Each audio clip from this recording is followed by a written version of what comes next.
Kuwait میں پارلیمانی انتخابات کا عمل مکمل اور نتیجوں کا اعلان بھی۔ آج جانے کون جیتا۔ کروم براؤزر کے بارے میں سعودی سائبر سیکیورٹی کے محکمے نے کیا کہا۔ سالانہ پر کیپیٹا انکم میں عرب دنیا میں کون سب سے آگے۔ اس کے علاوہ اور بھی خبریں آج کے بلیٹن میں۔ آج جمعہ کا دن اور ستمبر کی 30 تاریخ ہے۔ آپ کی خدمت میں ہمارا سلام۔ خبروں کی تفصیل جاننے سے پہلے وہی درخواست کہ اگر آپ نے یہ چینل سبسکرائب نہیں کیا ہے تو دیر کس بات کی، اسے فوراً سبسکرائب کر لیں اور بیل آئیکن کو کلک کرنا نہ بھولیں تاکہ آپ کو ہر تازہ ویڈیو کا نوٹیفیکیشن ملتا رہے۔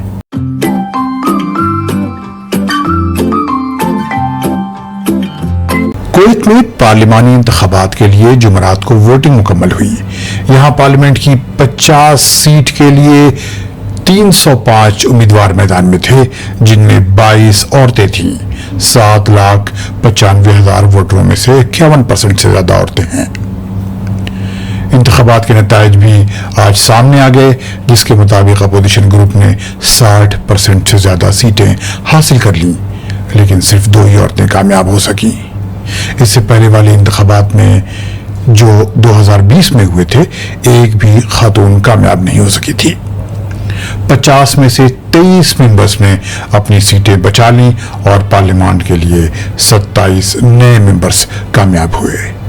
گزشتہ 10 سال میں جب سے کویت میں پارلیمانی انتخابات شروع ہوئے ہیں، یہ 6واں الیکشن تھا۔ کرپشن کے الزامات کے پس منظر میں 2 مہینہ قبل یہاں پارلیمان ڈیزالو کر دی گئی تھی۔ سعودی عرب کے سائبر سیکیورٹی کے محکمے نے گوگل کروم براؤزر کے سیکیورٹی تھریٹ کے بارے میں آگاہ کیا ہے۔ اس نے کہا ہے کہ گوگل کروم میں جو کمیاں ہیں انہیں سائبر اٹیکرز استعمال کر کے آپ کے سائبر پروٹیکشن کو ہدف بنا سکتے ہیں اور آپ کے لیے نقصان دہ سافٹ ویئر آپ کے کمپیوٹر میں ڈال سکتے ہیں۔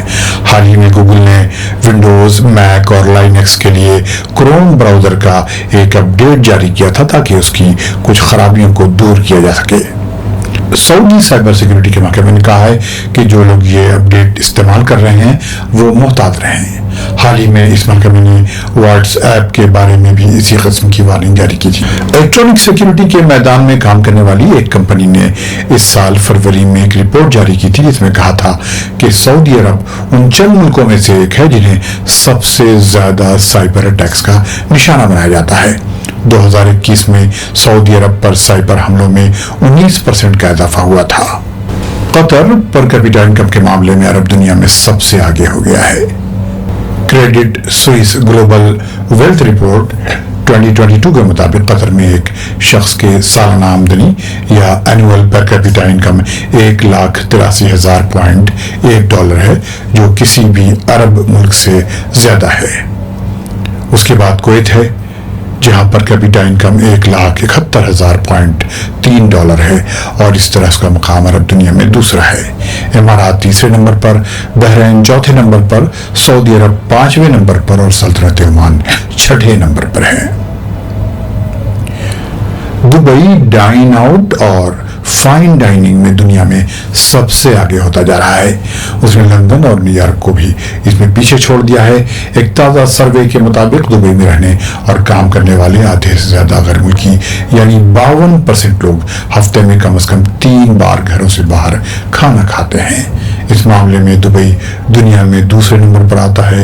اس معاملے میں Dubai new York, London, Singapore اور استنبول سے بھی آگے ہے۔ دبئی کے department of economy and tourism نے 1,730 لوگوں کے سیمپل کا ایک سروے کر کے یہ نتیجہ نکالا ہے۔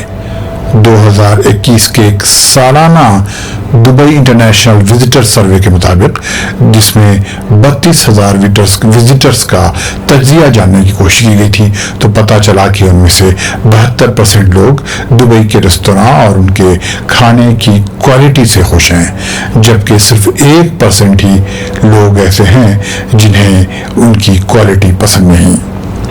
دبئی میں مڈل ایسٹ کے کسی بھی شہر سے زیادہ ریستوراں اور کیفے ہیں۔ ان کی تعداد 13,000 سے زیادہ بتائی جاتی ہے۔ ویز ایئر کو تو آپ جانتے ہی ہوں گے۔ ویز ایئر ابوظہبی نے جو امارات کی سب سے سستی ایئر لائن مانی جاتی ہے، اس نے ترکی کے دارالحکومت انقرہ کے لیے فلائٹ شروع کرنے کا فیصلہ کیا ہے۔ ویز ایئر جو جنوری 2021 میں شروع ہوئی تھی، ابو ظبی کے 5 گھنٹے کی دوری تک کے 36 ڈیسٹینیشن تک اس کی سروسز موجود ہیں۔ 19 جنوری سے ہفتے میں 3 دن یعنی منگل، جمعرات اور سنیچر کو انقرہ کے لیے بھی اس کی فلائٹ شروع ہو جائیں گی۔ ویز ایئر ابو ظبی کے مینیجنگ ڈائریکٹر مائیکل برلویس نے صحافیوں کو بتایا کہ اس روٹ کی ٹکٹیں ویز ایئر کی ویب سائٹ اور اس کے موبائل ایپ پر بھی ابھی سے ہی بک ہو رہی ہیں۔ ٹکٹوں کی سب سے کم قیمت 149 اماراتی درہم ہے۔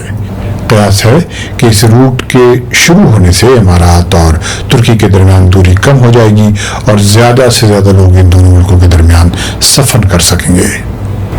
ملتے ہیں اگلے بلیٹن میں۔ خدا حافظ۔